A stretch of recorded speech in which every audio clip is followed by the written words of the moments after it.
Now we're taking a look at the Google Message Discovery interface. For those of you who may have some prior Postini administration experience, this will be a very familiar screen. More importantly, for those of you who are new to Postini, it's important for you to understand that because of the segregation of responsibilities and because of the different roles, a particular user, when they log in, will be presented with the screen appropriate for their role. So, for example, as a system administrator, you can access all of your various server-level policies, and you can make adjustments to things like IP blocking and TLS, etc. All sorts of technical configuration options which would not be relevant to the typical HR or legal consultant who might need to do an investigation. So the extent of your involvement is really nothing more complicated than determining which of the organizations, in this example here we have many organizations, most educational institutions are likely to have 2 or 3. So in the case of your organization, you can decide which users should have the service turned on, and it's then simply a matter of going down to archiving and activating the service. And of course, choosing the default retention policy, which is specified in terms of months. Now let's take a look at a different role. For the sake of convenience, this particular account has been modified so that I can access all of the various roles without having to log out and log back in. So in this instance, I'm now assuming the role of an administrator. Administrators can select different criteria. They can choose among date ranges, keywords either in the message body or specifically in the subject line or the names of files, etc. You can also choose whether you want to look at only inbound messages or outbound messages, etc. And of course, as you can see, this does not require any particular technical knowledge or any particular technical experience. In fact, it's safe to say that anyone who's ever used a webmail client or has ever perhaps purchased anything online will be very familiar with the fundamentals of these objects. Investigators are likely to produce various result sets as a result of their queries. They can also store these queries, incidentally, and name them. Particularly useful if they're repetitively iterating the same search. In this illustration, we can see the contents of a particular investigation and particularly all of the stored results that have been set aside. I'd like to draw your attention to this particular column here in the middle, which is the hold date. It's crucial that any compliance or discovery application provide you with the opportunity to easily override the expiration dates of messages by placing them on hold. You can specify a particular hold date, or you can specify an open-ended hold in the event that you're not entirely sure when those messages should be expired or purged. In the event of a result set that you want to export, you can go ahead and review the messages to make sure that in fact you're working with the data set that you'd like to export, and then it's simply a matter of selecting that option from the pop-down menu here at the top of the screen. When you export messages, you can choose the format that you would like.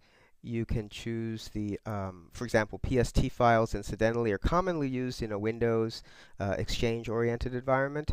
MBOX is the traditional text-based mail format, which is common in open source mail servers as well as open source clients like Thunderbird.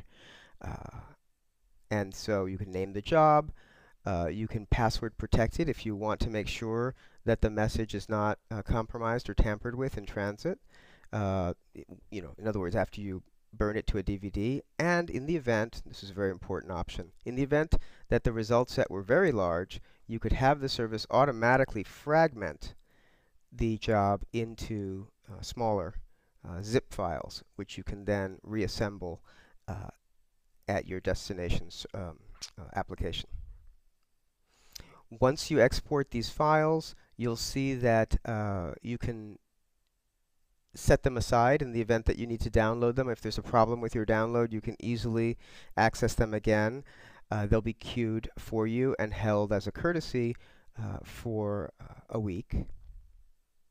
And most importantly, you can easily limit the ability for investigators to have access within a particular organization.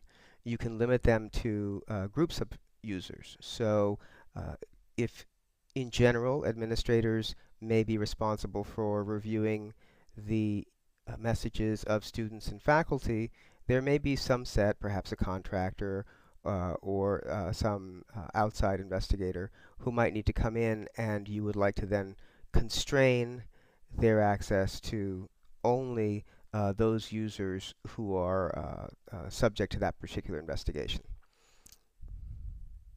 Now, let's transition to a different role. The auditor role can be completely separate from investigators.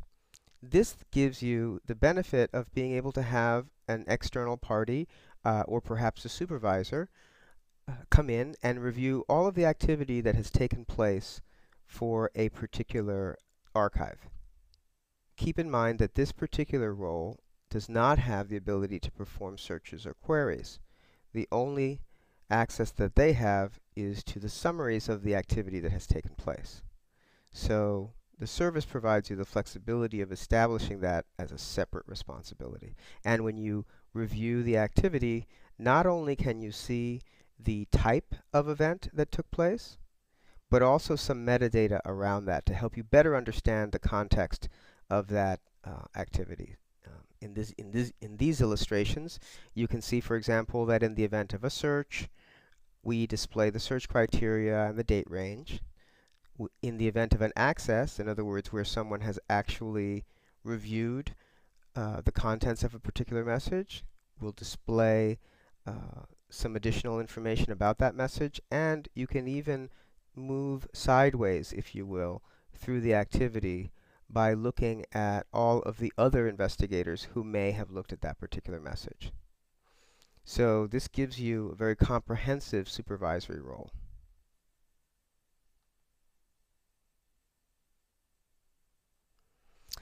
So in conclusion, I'd simply like to remind you that the four fundamental roles are the individual end user, who can, of course, search the messages that they personally have sent and received. The system administrator, typically the IT person who would configure the service and determine which users or which organizations should receive that particular service. The investigator, in other words, the person who's tasked with querying the archive and producing the messages, and if necessary, exporting them to an external file. And finally, the auditor, who can then come in and supervise the activity that has taken place in the archive. So I hope that you've had an opportunity through this illustration to understand both how comprehensive the service is, and more importantly, how simple it is for you to grant access to data to the appropriate staff members without having to expose them to any technical complexity or any resources which they may not be qualified to have access to. Thank you very much.